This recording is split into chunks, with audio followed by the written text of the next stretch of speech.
My name is Philippe Van Parijs. I live in Brussels, as it happened in the European Quarter in Brussels. I'm a philosopher, and I'm here in Barcelona in order to respond to an invitation to speak about the future of Europe, especially in its social dimension. The legitimacy of the European project is reasonably high among a category of people in Europe who you can call the movers. People like me, probably like you, people who go all over the place and who benefit fully from the advantages which the European Union is giving them. But most of the people in Europe are not movers. They are people who travel to some extent, but not that much. And these people perceive the European Union, above all, as an entity that gets rid of all the protections which they were used to, which were given to them by the nation states of which they were citizens. And European Union, in the name of higher productivity, in the name of competition, will say, sorry, but your factory is going to close down because one can produce more efficiently elsewhere.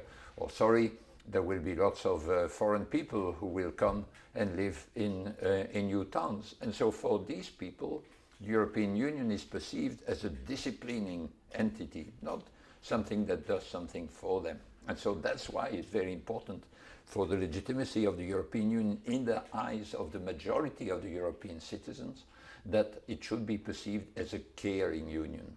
And a caring union must mean a social union.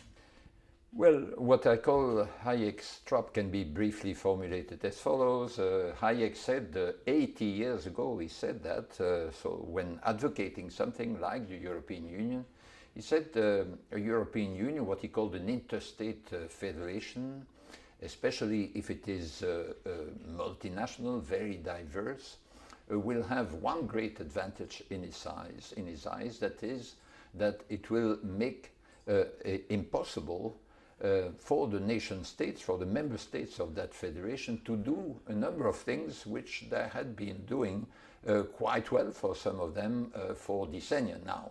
What is that?